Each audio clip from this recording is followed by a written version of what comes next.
E aí, galera, tudo bem? A gente teve uns probleminhas técnicos, mas nós vamos começar a nossa live. Eu sou a Fernanda, sou coordenadora do Mais Nós e sou professora de literatura da turma do IFIX. E hoje, como vocês sabem, a gente vai ter nossa live sobre a história que a história não conta. Mas antes de a gente começar a live, eu queria passar uns recadinhos para vocês. Primeiro, fiquem de olho no nosso Instagram, galera. O Mais Nós tem Instagram, o nosso link tá no perfil do Facebook, né? O nome do perfil para vocês seguirem.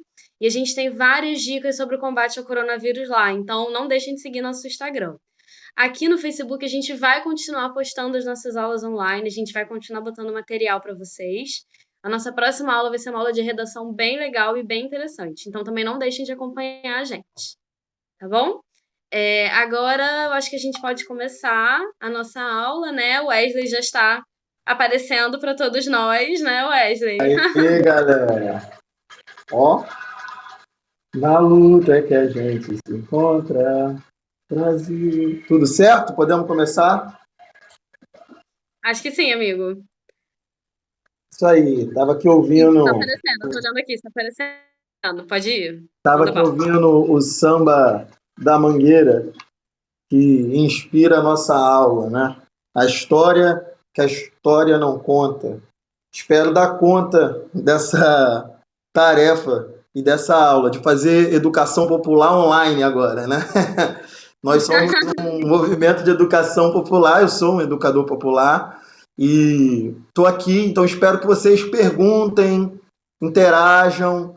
Ah, galera que chegou aí, já compartilha para mais gente, divulga, marca os amigos aí, que vamos começar. Então fique à vontade durante essa aula, a Fernanda vai estar me passando as perguntas, eu vou estar tentando responder. É uma aula de história, né? Eu gosto muito de história porque ela ajuda a gente a responder da onde a gente veio para a gente saber para onde a gente pode ir. E a história, ela ficou conhecida de uma forma muito superficial ou rasa, né? A gente tem a visão da história de datas que a gente aprende na escola. Então, na escola, basicamente, a gente aprende datas da história, né? E muito pouco como ela aconteceu, como ela se formou.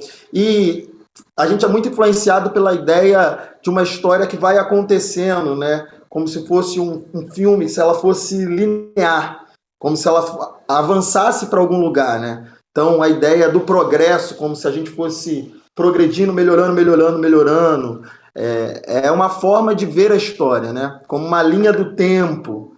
Eu gosto de ver a história de outras formas. Quando ela passa a ser vista de outras formas, para mim ela fica muito mais interessante, né? Que ela não é uma linha do tempo, ela é uma teia cheia de conexões, em que uma coisa se conecta à outra.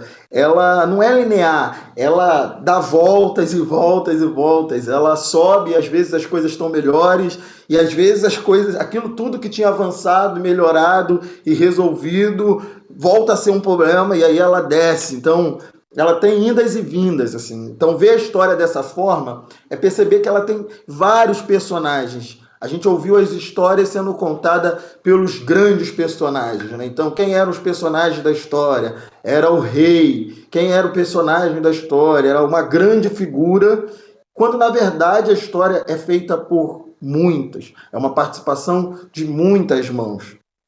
E nós não temos como reinventar a história, fazer ela de novo aqui. A aula e fazer história é você ir fazendo um quebra-cabeça. Então você vai pegando pequenos pedaços e montando isso, né? Então você vai recapitulando. E como que a gente costuma fazer isso, né? Em tempos aí de tantas fake news e de tanta gente negando a realidade, as fontes são muito importantes, né? A fonte é da onde você pega captura o momento, né? Então, ela pode ser capturada através de uma lente, então uma foto, ela pode ser capturada através de uma imagem, uma pintura, ela pode ser capturada através de um som. Muitas vezes, as músicas de um determinado momento contam muito do que estava acontecendo. Ela pode ser capturada não só em livros, porque quando fala história, a pessoa logo pensa o quê? Livro de história. A história ela é mais do que o livro. E hoje eu quero, inclusive, já começar, a gente botou o nome da aula um samba, né? Então, o samba, por exemplo, é ótimo para contar a história do nosso país, que muitas vezes não é contada nos livros. Então, saber que existe fonte, a fonte é muito importante. Então, em tempos de fake news, a fonte é como você consegue verificar se aquilo aconteceu de fato ou não. Então, você começa a recapitular e conectar essas fontes nessa grande teia que é a história. Eu acho que eu consegui bagunçar a cabeça de todo mundo para começar, para a gente. E é isso mesmo, a primeira tarefa era bagunçar a cabeça para a gente começar a pensar sobre a história. E eu quero trabalhar 4 coisas em cima disso sobre história. 4 coisas bem rápidas. Uma primeira é o sistema, e é como a gente vai começar a nossa conversa. A segunda é a nação, e eu quero muito que vocês pensem nessa ideia de sistema-nação. Uma outra coisa que eu quero pegar é o Estado, então pensar o que é o Estado e o que é o governo.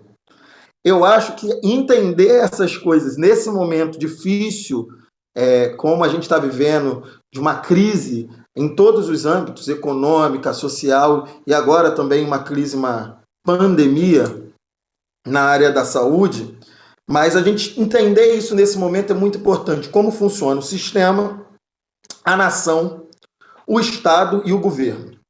E nesse finalzinho do governo, eu quero trabalhar com vocês a ideia de proteção social, de seguridade social.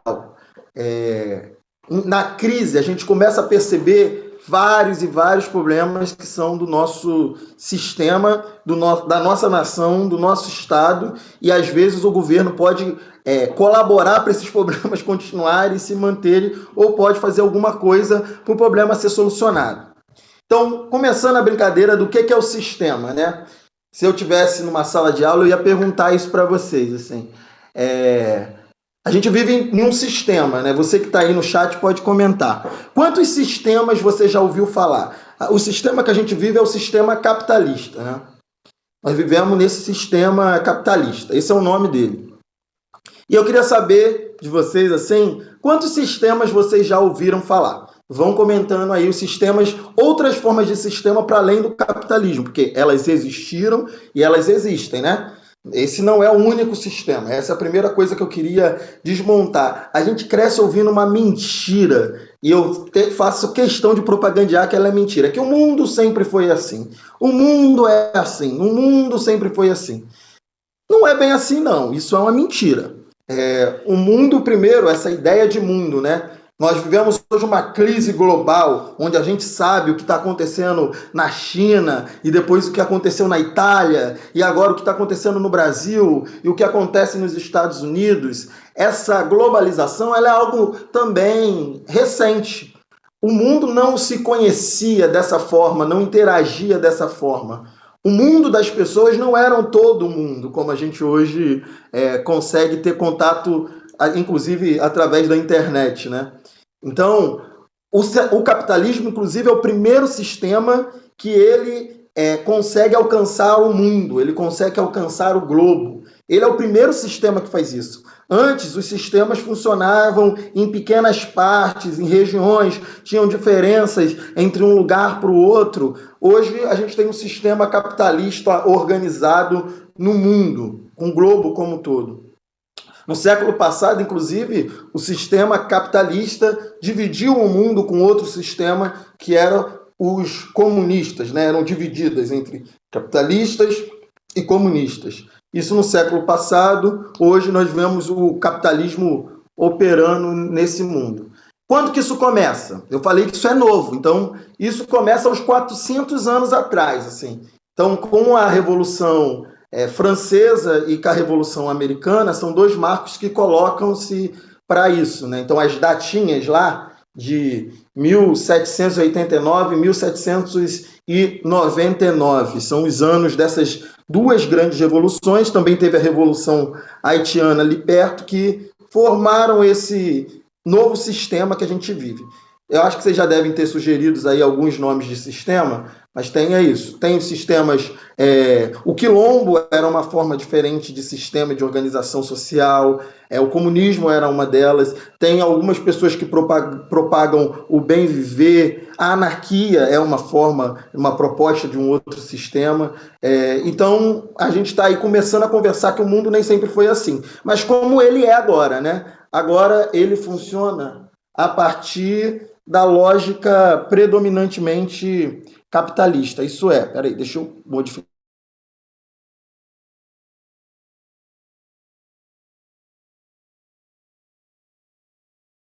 A propriedade privada. Então, ela coloca donos para algumas coisas. Por exemplo, a terra passa a ter dono. Existem sistemas em que a terra é um bem da natureza e de todos, né? Então começa a ter a diferença entre aquilo que é privado e aquilo que é público. O que é público geralmente é colocado como aquilo que é de todos, aquilo que é compartilhado, e o que é privado, aquilo que é restrito a um grupo. Então a terra, por exemplo, no sistema capitalista é privada. Tem gente que é dono da terra, dono de um pedaço de terra, dono da casa, dono de um prédio, dono de uma fazenda, dono de muitas fazendas. Então você começa a ter essa diferenciação. O lucro começa a ser um objetivo alcançado que coloca-se, inclusive, muitas vezes acima da vida. Então, às vezes, é mais importante se ganhar dinheiro do que preservar, por exemplo, a natureza, né? A gente vê isso acontecendo. Então, uma empresa, para conseguir obter ganho, prefere poluir certa parte da natureza em troca desse ganho financeiro. Ou se faz guerras para disputa de petróleo, por exemplo, para disputa, ou mesmo guerras que alimentam a indústria das armas. Enfim, é uma lógica do sistema capitalista. Se produzem produtos que são descartáveis, por exemplo. Então, uma coisa que, quando eu fiquei sabendo, eu fiquei revoltado, que era a obsolescência programada. Que palavra difícil, né? Parece até que eu falei outro nome, mas é mesmo, é para disfarçar o que é. É produtos que são descartáveis, né? A gente observa que certos móveis, certos aparelhos eletrônicos, eles têm um certo tempo de duração. E muitas vezes esse tempo de duração não é o que ele precisava de ter. É só para que ele novamente possa ser trocado e substituído. Todo ano a gente vê uma versão nova e aí muda uma peça que já não se encaixa mais com a anterior e aí aquela anterior fica antiquada e aí tem que ser feita uma nova. Então esse descarte o tempo todo, né?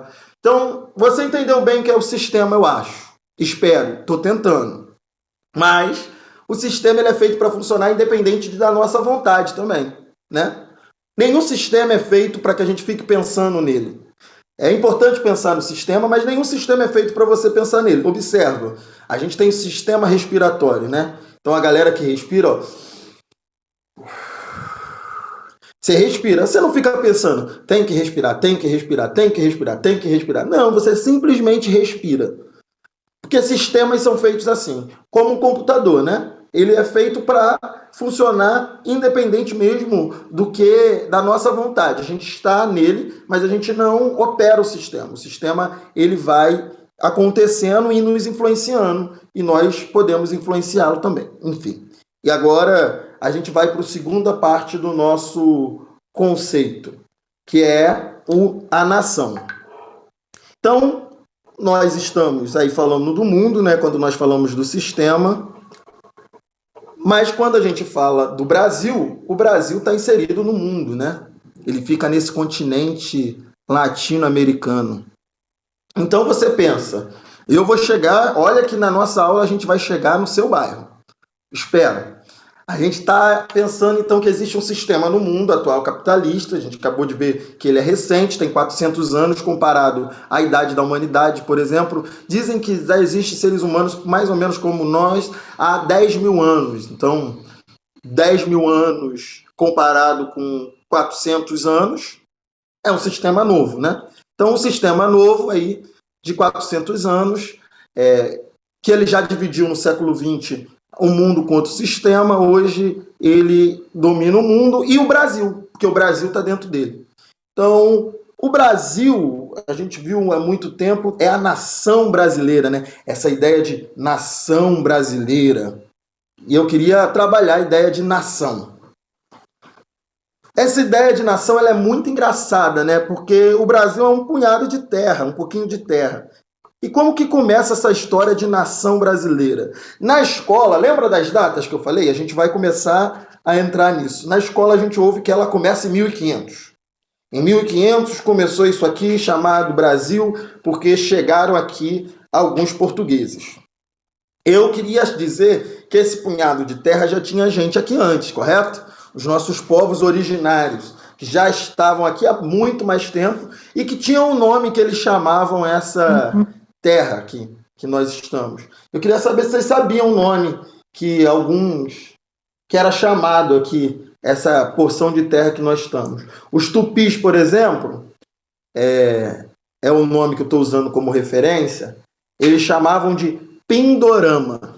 Então, isso aqui era a terra de Pindorama. Até chegarem os portugueses, e aí você já conhece essa parte da história, que é a história que nos contam na escola, né? Até isso se tornar Brasil. E aí eu quero trabalhar alguns marcos dessa identidade, disso que começaram a chamar de Brasil. Porque logo no início, nós éramos colônia de Portugal. Então nós não éramos uma nação, nós éramos um puxadinho de uma outra nação. Nós éramos dominados por uma outra nação, que era a nação de Portugal. Por ora também dominada por outras nações. Essa lógica de ser uma colônia ela é muito destruidora, eu acho, para o Brasil até hoje, assim, porque ele foi visto durante muito tempo só como uma forma de ser explorado. Mataram os povos que aqui estavam antes, dizimaram, exterminaram, e exterminaram muita coisa, né? Muitas línguas diferentes, muitos conhecimentos, muitos saberes. E aí a gente vem nesse processo de ser uma colônia. E tem uma virada que é quando a gente começa a se pensar como nação, que é a nossa independência. Nós nos tornamos independentes. É muito interessante também essa ideia da independência do Brasil, porque em muitos países, para se tornar independente, houveram lutas, houveram guerras civis. O Brasil não. O Brasil é um país que se torna independente com o filho do imperador, então Dom Pedro I, dizendo que agora o Brasil era um país independente de Portugal. É isso mesmo, olha que ironia, né? O filho do imperador de Portugal diz que o Brasil agora é independente. Essa é uma grande virada na história do Brasil. E aí eu queria começar a trabalhar isso, que a nação brasileira ela começa a ser construída como uma ideia. Apesar de todos os grupos e as diferenças, ela começa a ser construída como uma ideia de nação. Você que está aí me assistindo deve ter pegado a ironia de uma família que antes era dominadora e agora passa a ser a representante desse povo. A independência do Brasil nunca nos tornou independentes de fato. E isso é importante a gente discutir, porque tudo isso foi feito sobre a base da escravidão. Esse é um marco muito importante para passar por esse processo. Aqui, quem produzia principalmente a grande, cultura que era aqui plantada, que era a cana e o café. As duas grandes ciclos aqui da agricultura do Brasil. Eram escravizados, né? Povos que foram tirados, aí voltando para o mundo, né? Nesse processo do mundo se tornar cada vez mais capitalista também, trouxemos povos da África escravizados para o Brasil. E aqui eles foram escravizados. A mudança de colônia para a independência do Brasil como um país, ela mantém a escravidão. E esse é um outro marco do nosso país. A escravidão ela só vai ser abolida em 1888, que se vai fazer uma abolição da escravidão, né? É muito difícil pensar nesse processo de escravidão, porque ele é um processo de muita crueldade, de sequestro. de mão de obra forçada, de tortura e de estupro, por exemplo, das mulheres negras, então, e homens negros também. Então você começa a pensar nesse processo de muita violência. Mas esse processo de violência permitiu que muita gente ganhasse com ele. E quando se vem a abolição da escravidão, a lei assinada pela princesa, que é a grande referência nossa de contagem da história pelos livros, né? Na verdade, ele vem de um processo de luta daqueles que foram escravizados nesse país. A gente conhece muito a história de Palmares, né? Palmares foi um grande quilombo, né? Um quilombo que durou mais de 100 anos. 100 anos resistindo a um processo de escravidão. Eu sou aqui da Baixada Fluminense, no Rio de Janeiro. A Baixada Fluminense aqui a gente era chamada de Terra de Iguaçu, né? Nessas terras de Iguaçu houveram quilombos. E os quilombos daqui, eu conto essa história repentinamente, eles eram conhecidos como Hidra de Iguaçu. Os quilombos daqui, eles sabiam muito do plantio, tinham esse manejo, e como a gente tinha uma monocultura, né, uma plantação de um tipo de coisa só, e as pessoas gostam da diversidade, eles acabavam que tinham muito relação com os comerciantes locais por produzir uma diversidade, inclusive, de plantações e alimentos. As historiadores, se vocês quiserem pesquisar, Marluce de Souza Santos, Nielson de Souza, vocês pesquisem esses nomes, Nielson e Marluce, vocês vão ver essa história sendo contada muito bem dessa região que é a Baixada Fluminense. E aí você começa a pegar a Marluce e o Nielson Bezerra, você começa a pensar nessa história dessa região, que tinham grandes rios, por exemplo. A Baixada Fluminense era atravessado por embarcações, por exemplo, né? E aí esses quilombos fazendo essa relação de comércio com esses pequenos comerciantes ali no entorno dos rios, e aí vinham as tentativas de capturá-los. E eles nunca foram capturados, porque eles conheciam a região, então eles se dividiam em pequenos grupos, e acabava que eles nunca eram pegos enquanto quilombo. Então, eles ficaram conhecidos como Hidra de Iguaçu. Hidra, pelo medo, inclusive, que eles passavam, a figura da Hidra é aquela figura grega que tem várias e várias cabeças, que você corta uma e nascem duas. Então, essa figura grega era o nome que davam aos quilombos de Iguaçu, Hidra de Iguaçu, porque eles nunca foram vencidos e cada vez que vinham capturar, eles se dividiam e se multiplicavam. Estou contando essa história para mostrar como que a abolição foi feita por muita gente, pela luta e sangue e batalha de muitas pessoas. E aí ela vem com o surgimento também do que a gente chama de Estado brasileiro, parecido com o que é hoje, que é a República. Então, eu trabalhei na ação, e vamos continuar nela, mas a gente também vai entrar em Estado um pouco agora. Então, esse sistema do mundo, nação, essa Brasil, colônia, escravocrata, independente ainda sobre o reinado, né, ainda sobre uma monarquia, sobre o reinado do então filho do imperador de Portugal. Logo depois a gente vem a independência da República, né? Então agora nós somos independentes, nós somos uma república. A proclamação da República, ela vem em 1889, né? Primeiro vem em 1822 a independência, 1888 a abolição, 1889 a proclamação da República. E essa República, ela tem algumas particularidades, eu queria tratar delas, né? Uma delas é que antes de haver uma Constituição na República Federativa do Brasil, então o Estado do Brasil é uma república federativa, né? O que é isso? Vamos falar um pouco disso. Ela tinha vários estados, como nós conhecemos hoje, então hoje nós vemos e é de conhecimento que tem o Rio de Janeiro, tem São Paulo, Minas Gerais, Bahia, Pernambuco, os estados brasileiros que compõem em seu conjunto a nação que a gente chama de Brasil, e uma república, né? Uma república onde as pessoas podem participar, onde já não se tem a figura do rei, mas se tem a figura do presidente. aquele que é eleito, aqueles que são delegados, né? Aqueles que são votados. Então, a República do Brasil tem essa característica do voto, do presidencialismo e de ter também parlamentares.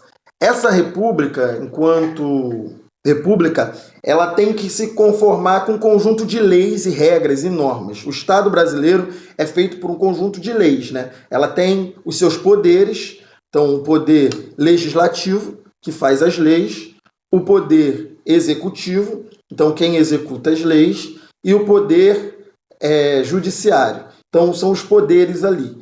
E eles trabalham em torno dessas normas, dessas leis, desses decretos.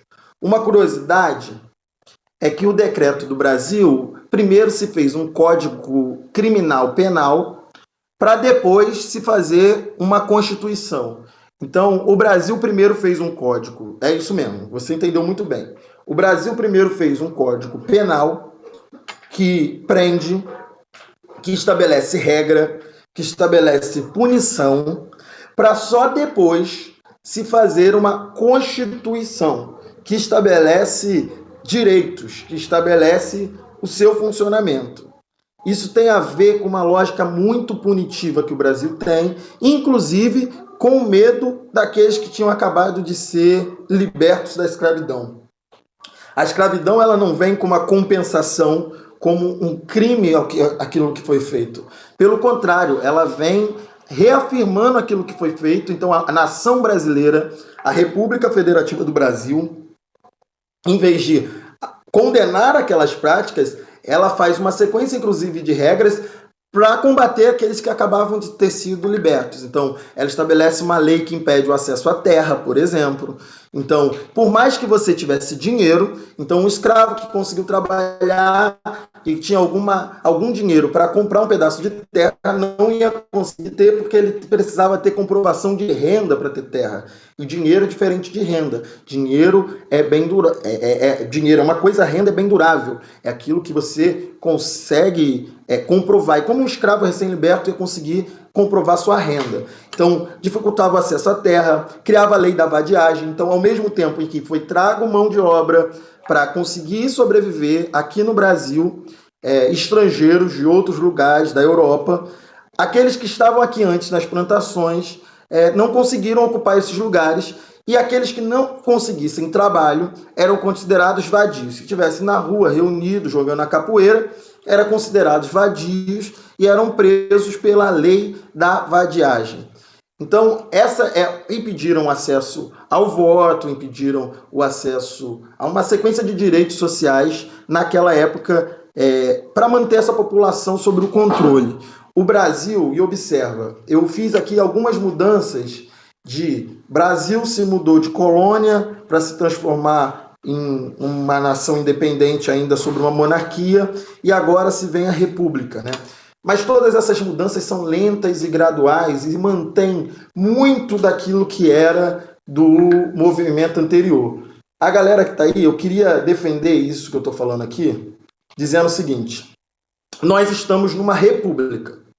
A República Federativa do Brasil. Até hoje é assim que a gente chama essa região. Mas eu queria pegar, e aí o Vrá deve estar aí já, eu queria pegar duas imagens que a gente separou. Uma é da logo da PM do Rio de Janeiro. Boa, Vrá. Essa daí é a logo da PM do Rio de Janeiro. Eu não sei se você consegue ver de casa, acho que você está vendo aí muito bem. Essa imagem é uma instituição que atua hoje, no Brasil, atual. Está aí na rua do nosso Brasil, da nossa República. Como vocês conseguem ver na própria imagem, lembra que eu falei de fontes, né? Observem. Essa é uma imagem, mas ela me diz muita coisa. Uma instituição que foi fundada antes, por exemplo, do nosso país se tornar uma nação. Então, ainda da época da colônia. E ela mantém no seu brasão todos os símbolos que lembram dessa época ainda. Olha, observa, na República. A gente veio, quantos anos não se passaram, mas ela conserva a coroa, ela conserva a inscrição Família Real Portuguesa, as duas pistolas e a cana-de-açúcar e o café. que essas dois ramos aí são cana-de-açúcar e café, que mostram muito bem a época que a gente vivia anterior. E essa é a instituição que mantém a ordem até hoje no nosso país. Pode tirar essa e botar a imagem que a gente está acostumado a conhecer, que é a imagem do livro, a imagem da independência. Essa imagem é uma imagem também que a gente está muito acostumado a conhecer por causa das imagens dos livros, né? Ela parece na nossa cabeça que ela se transformou na foto da independência, né? Mas não é uma foto, ela mesma foi uma imagem que foi feita muito depois, então ela foi feita para iniciar esse processo de república, então 66 anos depois essa imagem foi produzida, nesse período entre a abolição da escravatura no Brasil, falsa abolição, que não aboliu de verdade, a gente viu que se manteve a perseguição, ela foi feita entre esse período e o período da nossa Constituição enquanto república, né? Entre a proclamação da república, a construção de um código penal para prender, se fizeram essa imagem. E é essa imagem que querem nos passar de um Brasil, né? Essa foi uma imagem que naquela época queriam nos passar. Pode tirar as duas. Essa daí você deve conhecer muito bem. A da PM você nunca deve ter visto, obviamente, porque a gente não vai ficar perdendo muito tempo nos momentos que somos abordados observando a logo da imagem que está no brasão, no peito do servidor público. Então, nós não vamos fazer isso, mas está aí para você uma pequena curiosidade da minha aula. E aí tá, pronto, o primeiro presidente constituído, o Brasil é uma república. E a república é marcada pelo direito ao voto. O voto é um direito muito importante. Não perca de vista isso. Porque lembra que eu falei das transições? Os governos, eles seriam responsáveis por fazer os processos do país, né? Então, o governo, ele é temporário. O Estado, ele é aquilo que se permanece, é esse conjunto de normas, regras, leis, formatos que moldam instituições. Então, esse é o Estado. O governo, ele atua dentro desse Estado, dentro dessa República Federativa do Brasil. Então, a gente trabalhou sistema, trabalhou nação, trabalhou Estado, e eu quero pegar um pouquinho agora sobre governo. Porque dentro do Estado brasileiro, o Estado brasileiro também foi mudando a partir dos seus governos. Outra curiosidade, eu estou o cara da curiosidade agora. Nós, até agora, tivemos 37 ou 38 presidentes. Eu queria que vocês soubessem quantos? Chuta aí na sua cabeça, desses 37 ou 38 presidentes, quantos foram eleitos pelo povo e terminaram seu mandato? Esse é um dado muito curioso no nosso país. Então, o voto é um direito muito importante da República, e eu vou voltar nele mais lá na frente para vocês entenderem as coisas que eu estou falando aqui, mas o Estado brasileiro é mudado pelos seus governos. Quantos desses governos foram eleitos pelo povo, eleitos democraticamente pelo voto direto, e terminaram o seu mandato?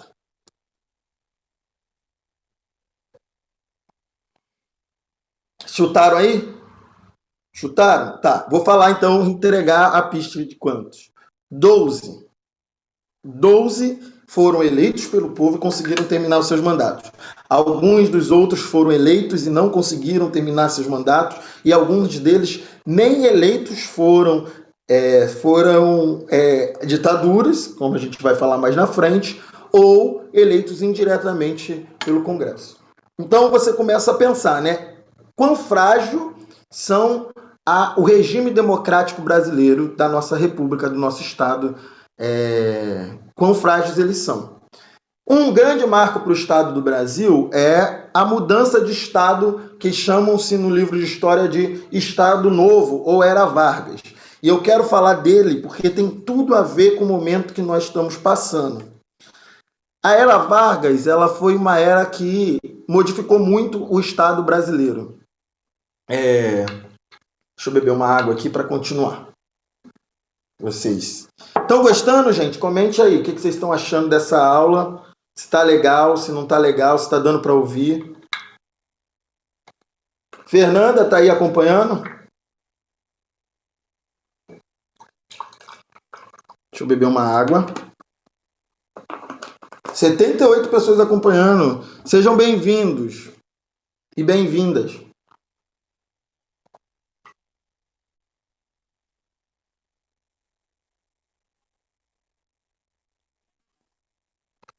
Tá aí, Fê? Valeu. Tá bom? Tá legal? Então vamos continuar. Então, tá muito bom. Obrigado, Dai. Então vamos lá. Então nós estamos dentro de um sistema que é do mundo todo, que veio o Brasil, que se formou aí novamente, primeiro colônia, sobre a escravidão, depois um reinado, mas já era Brasil, um país, e logo depois a República Federativa do Brasil. E aí a gente tem agora os presidentes. E uma das grandes figuras dessa história oficial é o Vargas, né? E o Vargas é muito conhecido pela CLT, que é o conjunto de leis trabalhistas, né? Que o Brasil teve, sua primeira constituição de leis trabalhistas, o primeiro tratado nesse sentido. Agora, eu queria falar dessas leis trabalhistas. Elas foram conquistas dos movimentos, né? Na época haviam muitos sindicatos, muitos movimentos, que nas suas fábricas, o Brasil era um país extremamente rural, e por isso que o Vargas é conhecido, porque ali se marca mais uma transição, um desejo de que o Brasil fosse urbano e industrializado, uma vontade de industrialização, né? E aí se marcam-se a constituição de empresas, que constituíram sindicatos também, apesar de também nesse período terem se formado sindicatos dos trabalhadores rurais, e aí se formam-se um conjunto de leis trabalhistas a partir, inclusive, de muitas reivindicações desses trabalhadores, né? Os trabalhadores reivindicaram horário de jornada de trabalho, não trabalho infantil, uma sequência de regras, férias, 13º, uma sequência de regras muito importante na proteção do trabalhador. Essa ideia de proteger o trabalhador é muito importante, porque na relação de trabalho, o trabalhador ele está mais fragilizado nessa relação de poder. O patrão tem um grande poder e se criam leis trabalhistas na visão da proteção do trabalhador. Mas nesse mesmo processo ficam de fora alguns trabalhadores. Primeiro, a maioria deles, que eram trabalhadores rurais, ainda o Brasil era um país extremamente rural. Então, ficam ali de fora os trabalhadores rurais e pegam os trabalhadores urbanos. Então, é um conjunto de regras de trabalho que são muito boas, assim, para aquela época, uma reivindicação atendida do movimento, mas que deixam de fora uma categoria urbana. Eu não sei se você deve estar agora você deve estar se perguntando qual categoria urbana fica de fora dessa primeira celebração de contratos trabalhistas, de leis de defesa do trabalhador. Qual a categoria urbana fica de fora? Você já faz ideia? Quem será que naquela época, na categoria urbana, não entrou na CLT?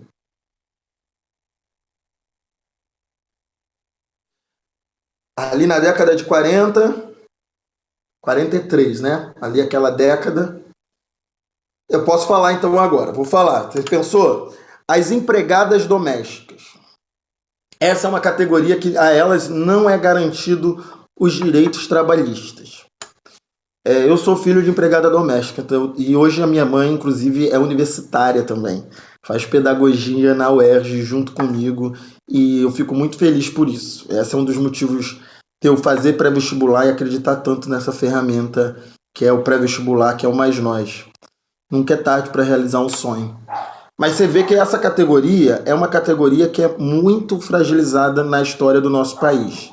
A gente viu agora o Covid-19 e a gente viu o quanto que é uma categoria impactada, né? Porque se não vai trabalhar, não recebe, e se recebe e vai trabalhar ainda nessa situação do Covid-19, corre um risco tremendo para a sua vida, né? Eu participei do Manifesto dos Filhos da Empregada Doméstica agora. E a gente vê que isso não é uma coisa nova. O Brasil aqui, nessa época, está passando por um processo de transição ali na era Vargas, e mesmo nessa transição, as empregadas domésticas, elas ainda não são consideradas trabalhadoras. Elas só foram ser consideradas trabalhadoras nos anos 2000, no século XXI. Olha o tempo que demorou para uma categoria que é muito grande no Brasil, que é extremamente precarizada, ser consideradas trabalhadoras. Isso mostra essa transição lenta e gradual que o Brasil faz, que na verdade é uma forma de se manter velhos sistemas na figura de novas mudanças, que na verdade reproduzem a opressão social desde a escravidão até aqui, que aprofundam um estado de desigualdade social. E essas mudanças são feitas através do judiciário, do legislativo e do executivo. Então, os presidentes, governadores, prefeitos, do poder executivo. O poder executivo, isso parece que fica muito claro, mas muita gente não sabe. O poder executivo é formado pelo presidente, pelo governador, pelo prefeito. Eles são responsáveis por executar as leis, por executar obras, eles são executores. O legislativo, ele fiscaliza o executivo e ele faz leis. E ele é formado pelos senadores, deputados federais, deputados estaduais e vereadores. Essa galera faz leis e fiscaliza, ou deveria fiscalizar, ou deveria fazer. E aí o judiciário é responsável pela condenação, pelo julgamento, né, da população. Esses são os poderes do Brasil, mas eles muitas vezes mantêm as estruturas da escravidão até hoje, ainda se permanece. O Mais Nós vai fazer o Mais Nós na defensoria, porque, por exemplo, a gente vê pouquíssimos juízes e defensoras, promotores negros. Isso é uma realidade do nosso país, e julgando, em sua maioria, pessoas negras que estão sendo condenadas. Nesse país que primeiro garante a pena e depois garante uma Constituição, por exemplo. São estruturas que vão se mantendo de diferentes formas. Um outro marco para a história do Brasil é a ditadura militar. Então, Vargas, vou dar um pulo aí para a gente chegar mais para perto. Então, a ditadura militar foi um momento em que se fecha o Congresso. Então, a gente vê ali a quebra da democracia, se fecha o Congresso, olha que coisa, né? Se fecha o Congresso, se proíbe o direito ao voto direto, então as pessoas não poderiam eleger mais seus presidentes, eram indicações dos militares, e restringiram muitas liberdades da democracia, como o direito à imprensa. Então a imprensa e algumas peças, músicas, a categoria artística era censurada, estabeleciam-se censuras. Então, o que podia ser dito e o que não podia ser dito era determinado a partir dos interesses do governo. Pessoas também foram torturadas, essa é uma face da ditadura. Então, pessoas, além de serem presas, elas eram presas e torturadas. Essa é um momento muito forte na história brasileira e de muito sofrimento, que muitas vezes as pessoas retomam sem o devido cuidado, com toda essa situação que causou tanta dor, sofrimento e prejuízos ao Brasil. O Brasil, desde a colônia, vem contraindo uma dívida pública, que eu vou terminar com ela. Tem depois aí uma imagem que eu vou falar dela, mas ainda não é agora, não. Mas o Brasil contraiu uma dívida, e um dos momentos em que a dívida do Brasil mais cresceu foi durante a ditadura militar. A ditadura militar, quando ela acabou, ela deixa uma dívida enorme para o Brasil, para a nação brasileira. Esse momento passou, graças a muita luta, e chega-se uma nova Constituição brasileira, que é a Constituição de 1988. Essa é uma Constituição muito importante para o marco do Brasil. Ela é a Constituição que chamam de Constituição Cidadã, e ela é importante para a gente até hoje. Essa nossa Constituição, ela garante uma coisa que a gente chama de seguridade social. A Constituição de 88 é um momento muito marcante no Brasil, que o Brasil está voltando a ser um país democrático, está se redemocratizando, fazendo a sua nova Constituição, uma Constituição cidadã. É uma Constituição que eu acho que vale muito a pena a galera ler, principalmente nesse momento. Você deve ter, você fala assim, a Constituição não tem nada a ver com a minha vida. Mas se você vê jornal, você já deve ter ouvido falar muitas vezes da PEC. A tal da PEC. PEC pra cá, PEC pra lá, PEC pra cá, PEC. Nesses últimos anos, quantas PECs você deve ter ouvido? PEC é projeto de emenda constitucional. É mudar a lei máxima do nosso país. Uma Constituição, ela comporta a lei máxima. Ela não é uma coisa de um governo ou de outro. Ela é uma coisa do Estado brasileiro. É uma coisa que continua, inclusive, nesse processo de mudanças de governo. Essa é uma Constituição que deveria ser protegida, apesar dela, muitas vezes, ser alterada, que é o que querem fazer agora, nesse momento. A Constituição de 88 garante o voto, por exemplo, da maioria da população. Até 1988, a maioria da população não votava. Por suas vezes, a maioria negra, né? Não votava. Em 88, o voto é permitido, inclusive, para pessoas analfabetas que compunham, na época, a maioria da população, porque não tinham ainda a universalização do ensino público e acesso ao ensino básico no Brasil. Tudo isso está garantido na Constituição. Então, sistema de saúde. Agora, a gente está vendo um momento de uma Covid-19 e todo mundo precisa procurar o SUS, Sistema Único de Saúde. Tudo isso são conquistas que vêm pós a Constituição de 88. Então, o Sistema Único de Saúde é uma conquista social e ele está dentro de uma coisa que se chama Seguridade Social. O que é a Seguridade Social, que é o mais importante você entender agora? Existe um conjunto de normativas, regras, leis que formam um tripé, que pensam na previdência social, na saúde e na assistência. São medidas que visam proteger aqueles que são mais pobres nessa sociedade. A Seguridade Social, ela visa a proteção daquela sociedade. Nesse momento, é evidente que nem toda proteção ela vem de armas. A gente tem muita ideia de proteção ligada à ideia da força, da violência, devido a esse histórico que eu venho falando, né? Ligada ao poder impositivo. Mas uma sociedade mais segura, ela precisa de uma sequência de fatores que a gente chama de seguridade social. Pensa agora nesse momento. Será que vem das armas nesse momento a nossa segurança? Não. Esse momento evidencia a nossa necessidade de proteção do coletivo. Então, a Seguridade Social pensava na previdência, pensava na saúde e se pensava na assistência. A assistência, vocês conhecem alguns programas, o mais conhecido no Brasil é o Bolsa Família, mas existem vários programas ligados à área de assistência social no Brasil. Previdência, e aí é muito importante vocês observar isso, foi a última discussão grande dos últimos anos, né? Previdência social. Porque lembra que eu falei dos presidentes que são eleitos, mas não terminam seu mandato? A última vez que isso aconteceu no Brasil foi em 2016. Não sei se vocês lembram aqui, mas em 2016 houve a eleição de uma presidenta, Dilma, e que não conseguiu concluir seu mandato. E aí vocês tirem as conclusões que vocês quiserem tirar, mas ali foi rompido um processo democrático normal que deveria ser respeitado. Foi rompido juridicamente, pelo legislativo, enfim.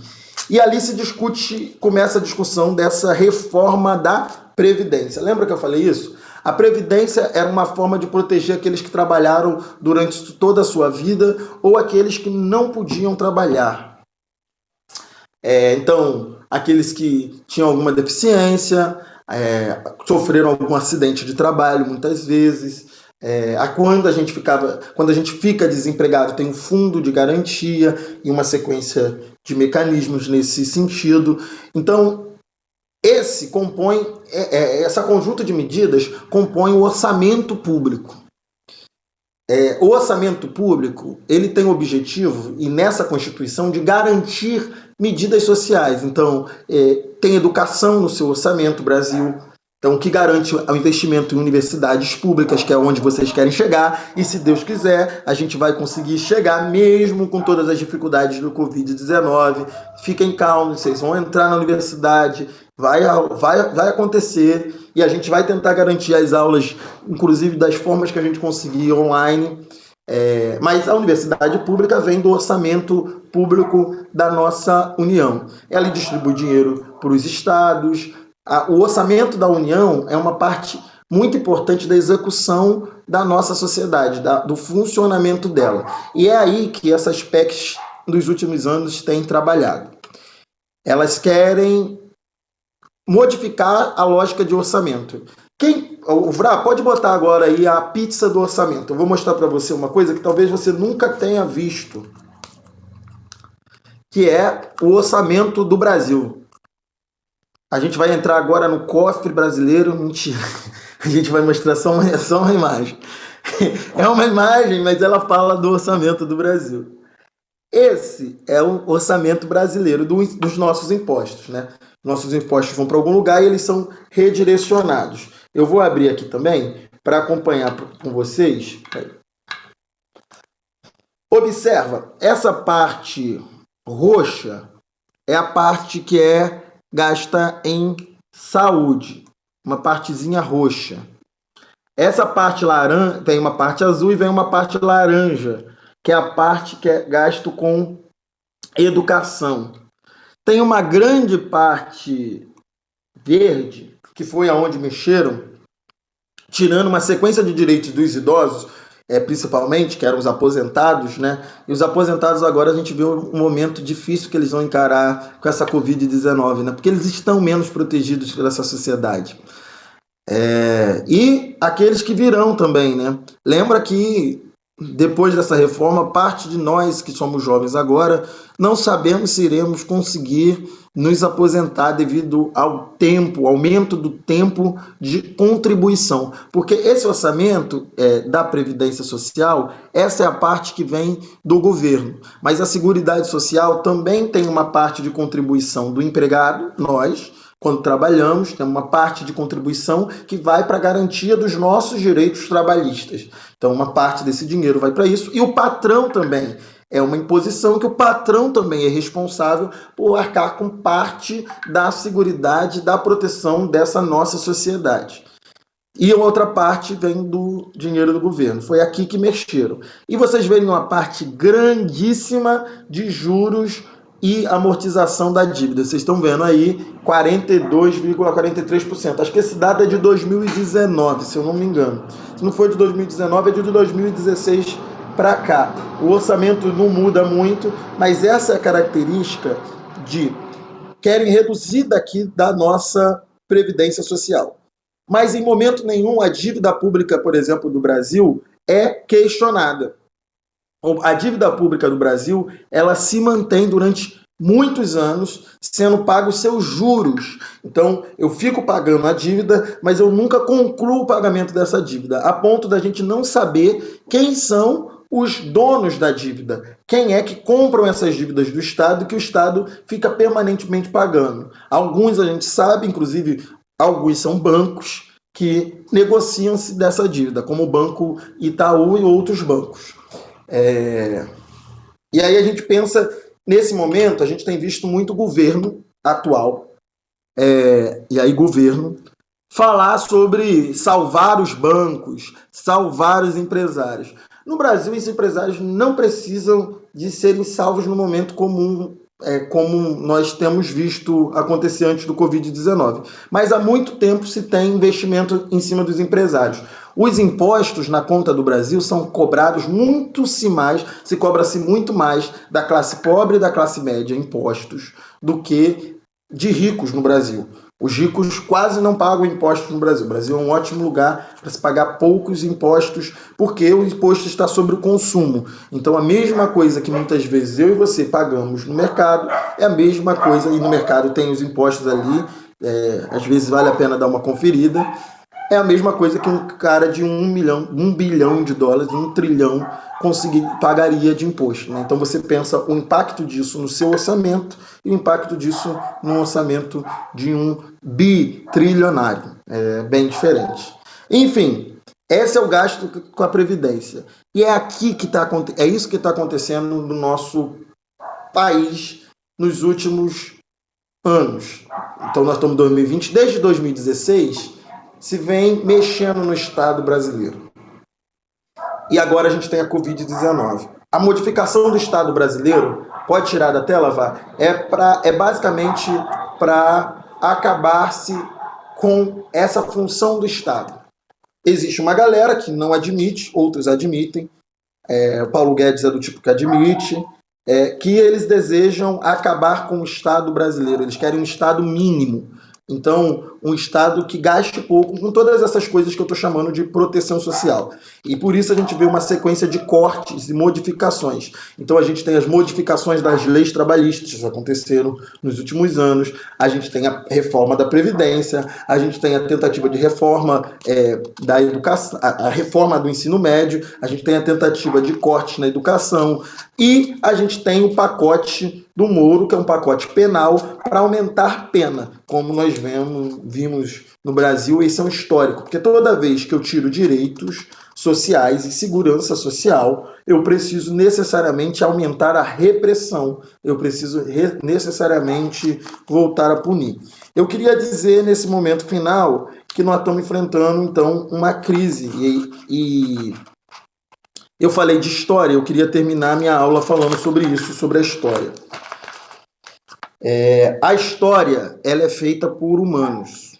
Você, esses 64 que estão aqui como números, aqui na nossa live, são pessoas humanas. E a história, ela é feita por seres humanos. Você está no momento histórico. E a gente não pode perder a oportunidade de, a partir da nossa reflexão, intervir na história, se tornarmos sujeitos históricos. A escravidão, quando ela aconteceu, quando ela trouxeram os escravos para o Brasil, tiravam-se os nomes, separavam-se das famílias, muito numa intenção de apagar a história daqueles que vieram da África. A África, inclusive, nesse mundo, é considerado, em primeiro lugar, a origem da humanidade.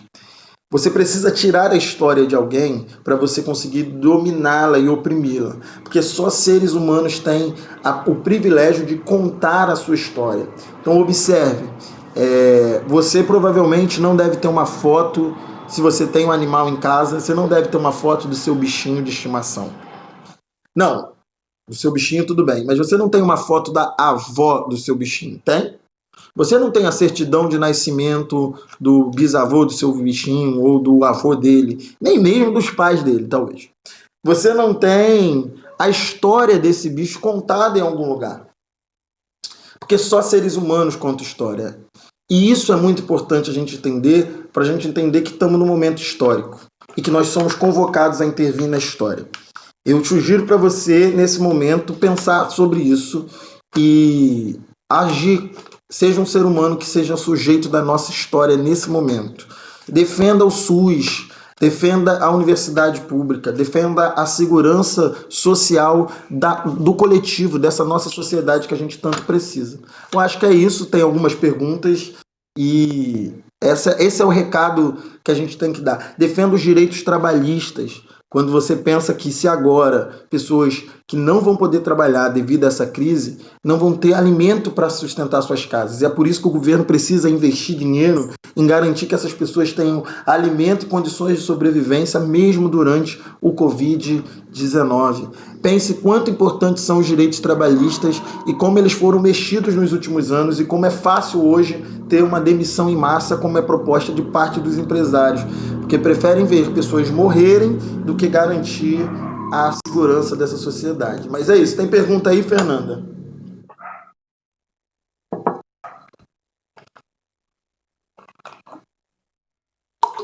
Oi, gente, foi incrível a aula, né? Assim, só agradecer pro Wesley, porque a gente tem essa pessoa incrível na nossa equipe.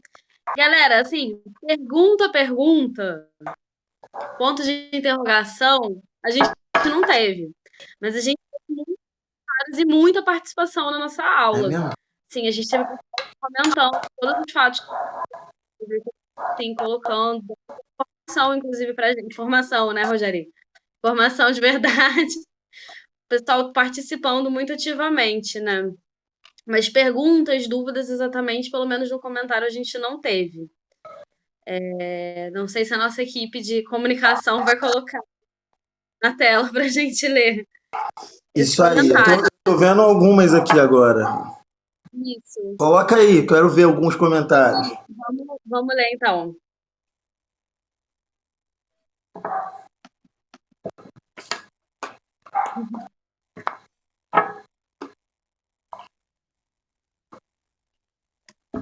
Não apareceu ainda, né? Apareceu. Vamos lá. Isso é Seguridade Social é conjunto integrado de ações de iniciativa dos poderes públicos e da sociedade, destinadas a assegurar os direitos relativos à saúde, à previdência e à assistência social.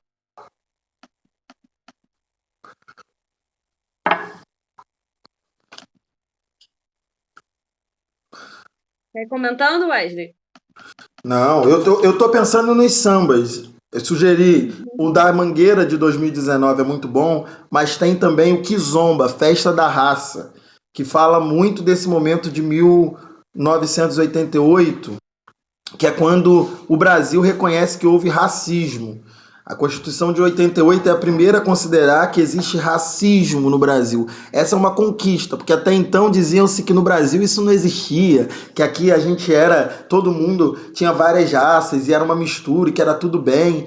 E em 1988 o movimento negro fez uma marcha que no Rio de Janeiro passava pela Rio Branco e passava pelo busto do Duque de Caxias, que é o nome da minha cidade. Duque de Caxias foi um exterminador. Ele coibiu durante todos esses anos que eu falei aqui, o povo nunca deixou de se revoltar. Então, tudo que eu falei aqui, muitas vezes você viu coisas que eram tipo assim, nossa, que absurdo. Então, haviam revoltas do povo contra isso, e o Duque de Caxias era o cara simplesmente responsável por fazer a com repressão dessas revoltas. Então, e ele tinha esse busto e o movimento negro ia passar por esse busto numa caminhada histórica e o Estado brasileiro, o Exército, o governador da época disse que iria autorizar a manifestação. E o Exército disse que o movimento negro não passaria pelo busto de Duque de Caxias.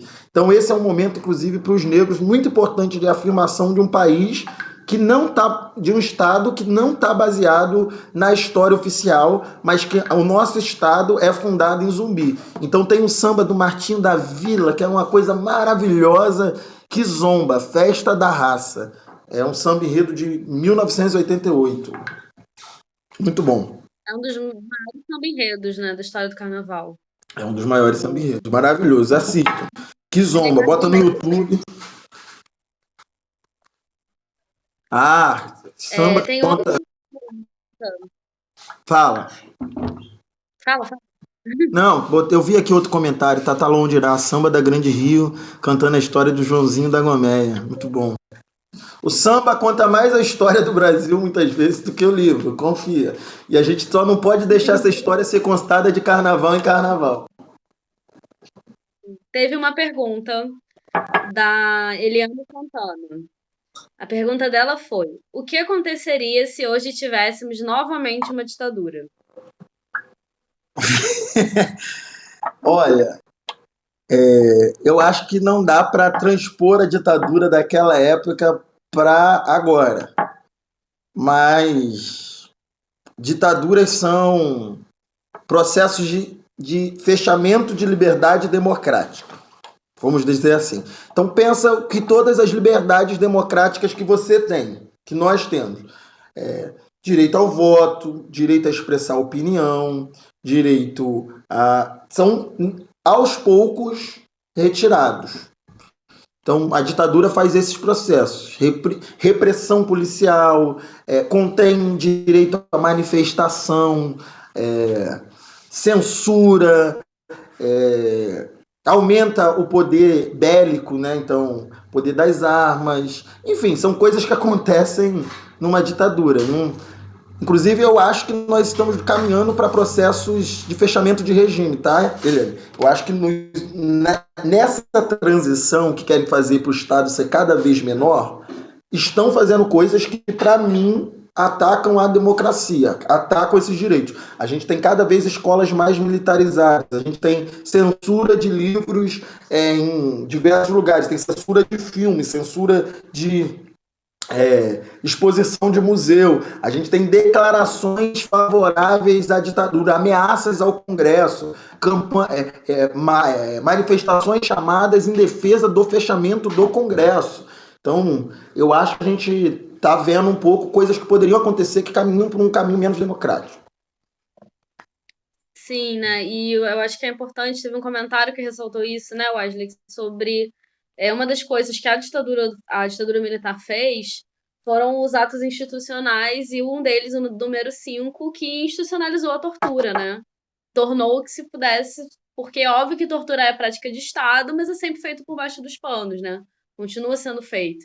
E de fato se tornou prática legítima, institucionalizada de torturar as pessoas para, né, alegando que estavam protegendo a nação, né? Então é muito sério quando a gente fala de ausência de liberdade democrática, como você falou, né? Que a gente acha que nunca vai atingir a gente. Isso é coisa dos comunistas, dos vagabundos, eles que vão ser atacados. E a ditadura militar provou o contrário, atingiu muita gente, atingiu quem lutava contra ela e quem não lutava, e Criou o que e só aumentou. acontece hoje nas favelas, né? Acabou a ditadura, mas na favela muitas vezes acontece a tortura, acontece a restrição, né? A lei do silêncio. São coisas que são da nossa cultura, dessas transições que mudam, mas mantém muito ainda do seu passado. E ela não foi só uma ditadura militar, né? Ela teve a participação de outros setores. É importante se ligar nisso, que nem sempre a gente às vezes fica olhando muito para os militares, e a gente tem hoje um governo composto quase totalmente, seus primeiros escalões por militares. É importante a gente ficar nessa reflexão, mas ela também tem outros agentes por trás que visam ganhar o seu benefício, né? O sistema se aproveita muito desses momentos, cada vez mais para se beneficiar deles. Com certeza.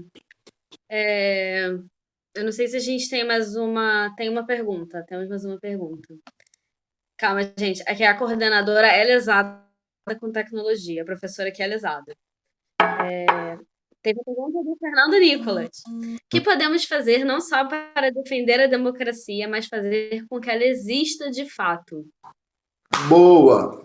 Olha, democracia, participação, participem das manifestações, organizem grupos de conversa, conversem, falem, participem de atividades culturais que falem sobre a sua realidade. Isso, cultura e educação, estudem, pesquisem, entendam o que está acontecendo. A reflexão, a cultura, a educação são ameaças a governos autoritários que querem manter o autoritarismo. Nesse momento, por exemplo, de Covid-19, o que você pode fazer? Eu estou fazendo a minha parte. Eu sou de Caxias, a gente tem pré, por exemplo, no Alemão, tem pré na Cidade de Deus, e essas comunidades, por exemplo, estão sofrendo. Então a gente se reuniu e está fazendo campanhas de solidariedade, por exemplo, campanhas de solidariedade para arrecadar álcool em gel, sabonete, alimentos. E esses grupos, a gente se reúne, se você quiser doar, inclusive, procure 3 páginas aí, ó. Movimenta Caxias, está fazendo uma campanha de arrecadação, Coletivo Papo Reto e Marginal. Essas 3 páginas, uma é de Caxias, outra é do Alemão, outra é da Cidade de Deus. Lugares onde a gente tem o nosso pré-vestibular, fazem coleta e arrecadação. E além disso, a gente faz campanhas de defesa. Por exemplo, esse é o momento de fazer campanha de defesa do SUS. Poste na internet, converse com seus amigos sobre o SUS, falem da importância que ele tem, do quanto que é importante garantir investimento, o quanto é importante garantir investimento, por exemplo, em educação. A Fiocruz é uma instituição de ensino responsável pela produção dos testes, responsáveis pela produção de pesquisas e estudos para criar uma vacina. Então, assim, há um investimento em educação, faça campanhas em defesa dos nossos sonhos, daquilo que a gente acredita. Então, eu acho que é assim que se aperfeiçoa a democracia, participando cada vez mais. Esses são exemplos de, nesse momento, coisas que a gente está fazendo e que, se você quer fazer parte, pode se somar. Então... queria ressaltar também, primeiro, né, a gente teve um comentário muito legal da Marília falando que o pai dela tá assistindo também a live, né, que eles estão em casas separadas, mas que o pai dela também tá assistindo, ela é aluna do Mais Nós Nilópolis, né, e muito legal isso, né, porque eu acho que essa é a ideia do Mais Nós, né, a gente acredita numa educação que é para todo mundo, que é para a família toda, a gente acredita nisso, que a gente não tá só dando aula para os nossos alunos, a gente quer que as famílias participem, a gente fica feliz quando isso acontece, porque a gente está falando da comunidade, né, que participa do pré, que participa. O pré existe para isso. Ele existe para a comunidade em que ele está, ele existe para o bairro que ele está, para a cidade que ele está. Ele não existe só para os alunos, né? Tanto que é isso, a gente participa das campanhas, a gente tem os parceiros que estão fazendo, a gente também monta outras coisas, porque é muito importante isso. Então, muito legal esse seu comentário, Marília, muito maneiro mesmo. Maneiro. E teve um outro comentário que eu queria puxar. Na verdade, teve uma pergunta da Eliane também, que já tinha feito uma pergunta. E juntar. A pergunta da Eliane foi sobre se a população tem grande parte em certos acontecimentos, né? E aí queria juntar ele com um comentário que o Lucas Martins fez, falando das imagens que você colocou, Wesley. Eu acho que ele está falando do quadro, principalmente, do quadro do Pedro Américo, né? Da Independência. Eu acho que é o do quadro Pedro Américo. Muitas delas foram construídas para legitimar esse período histórico que foi marcado por golpes. Quando a população pobre e negra foi negligenciada e esquecida pelos governos no início do século XX, inclusive após isso, houve uma forte migração de europeus para o Brasil, que inclusive ocuparam os locais de trabalho. Anos depois, a população negra ainda continua à margem. Queria que você falasse um pouco sobre a situação dessa população nesse atual momento do desmonte. O Samba da Mangueira de novo fala isso. Tem sangue retinto pisado por trás dos heróis emoldurados. Eu quero um país que não tá no retrato. Agradando de novo ela, a menina que comentou antes, e o pai dela que está assistindo, que são mangueirenses. Samba da Paroíce do Tuiuti também é muito boa para pegar. Eu sempre uso eles nas salas de aula também. Fica aí dica pra gente ouvir na quarentena. Mas sobre isso, eu concordo com vocês, é isso mesmo. Eu usei ele intencionalmente em contraponto ao emblema da polícia para mostrar isso, né? O quadro que está no livro de história, que todo mundo conhece, todo mundo conhece. E a intenção é de criar uma sensação de heroísmo nessas coisas, né? Enquanto da polícia militar, a gente quase não vê. E a nossa história da população negra não é contada. Nós somos apagados da história. E todos esses processos é feito pelo povo. Como ela falou, o povo tem total participação em tudo. E o povo precisa, ou muitas vezes, sendo reprimido, e essa é a verdade, na história do Brasil, na maioria das vezes, quando o povo tenta opinar, ele é reprimido. Mas ele tem vitórias também, tem conquistas a partir desse enfrentamento e dessa disputa. Nesse sentido, a gente teve muitas conquistas conquistadas pelo movimento negro, por exemplo. A declaração de que o Brasil foi um país que fez racismo é uma delas, que transformou isso em crime, a demarcação de terras para quilombolas, a cotas na universidade. Mas a nossa população ainda sofre, porque todo esse processo de extermínio continuou. Eu falei da Era Vargas. Tinha um objetivo que na Era Vargas foi muito forte também, pela ideia higienista. Depois vocês pesquisem, isso cai muito no vestibular. Então, pegue bem essa ideia do que foi esse processo higienista no Brasil. Inclusive, pro Rio de Janeiro, teve um processo ligado a um processo de urbanização, de tiragem das pessoas de certas regiões para jogar para a favela. Então, peguem esses dados, a população sofre brasileira até hoje, então vive em situações.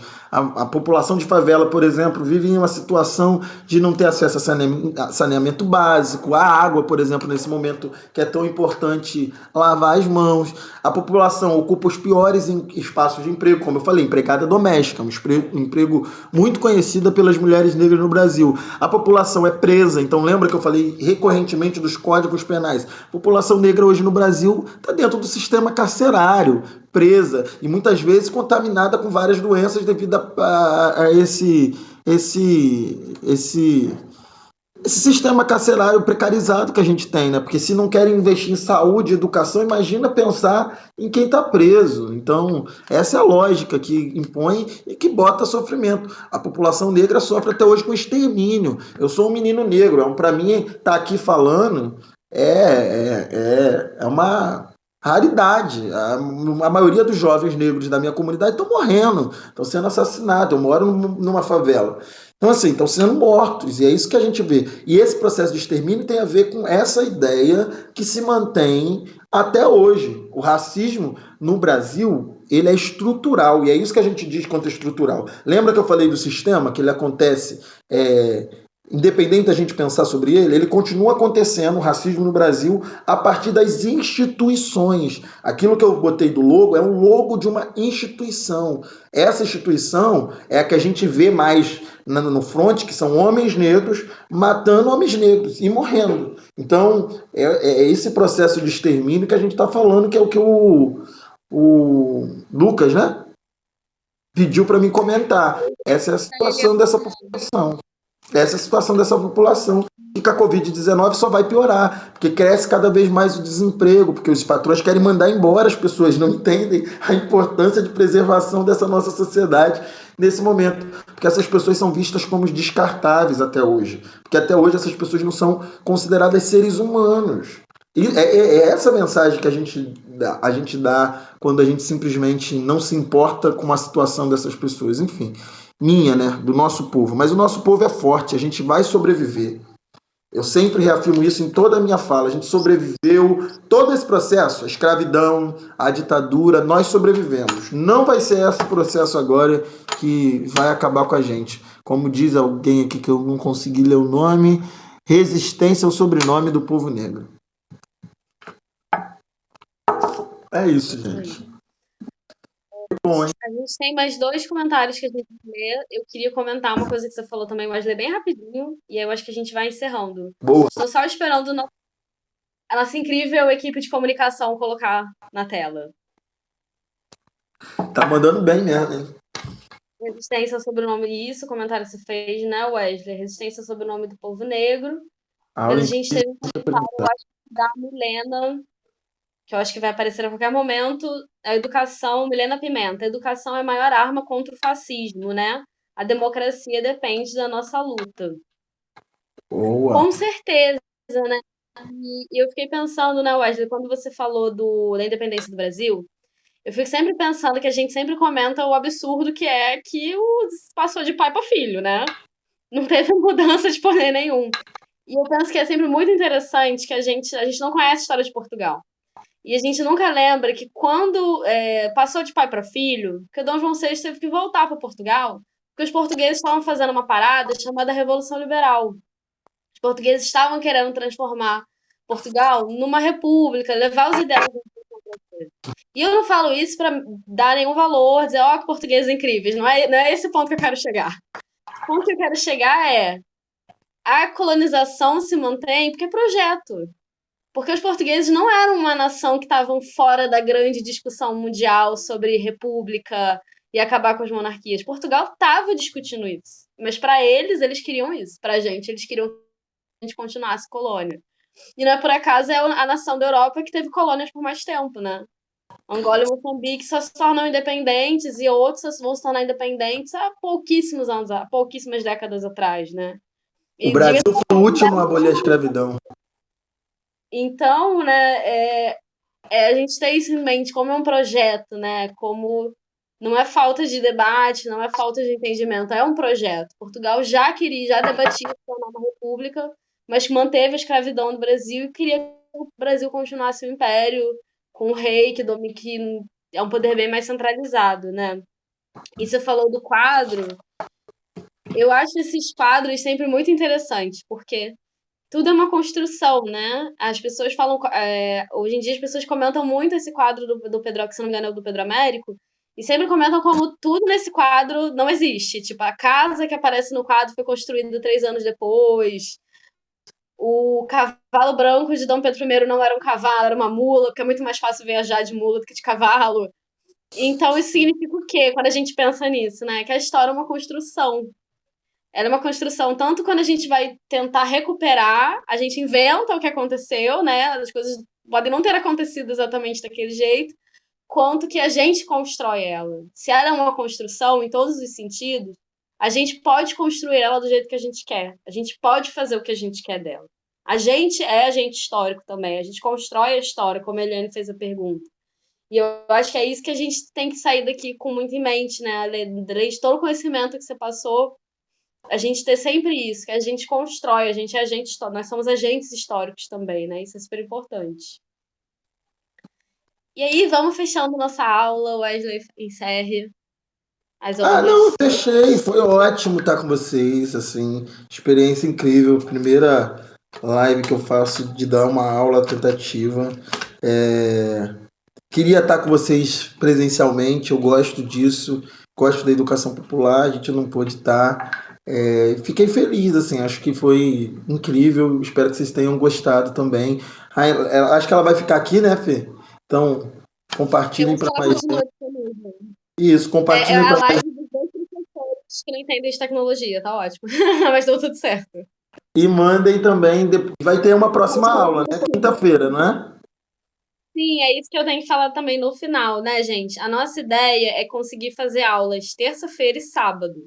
Então, no sábado, a gente vai ter mais uma aula com os professores Tainan e a professora Elas, da turma do alemão, os professores de redação da turma. E eles vão fazer uma aula de introdução à redação com a temática do coronavírus nas favelas e nas periferias. É uma super aula com os professores da nossa equipe. Assistam, eu vou confirmar a hora aqui com a gente. Se o Wesley souber, me ajuda. Que horas vai ser a nossa aula?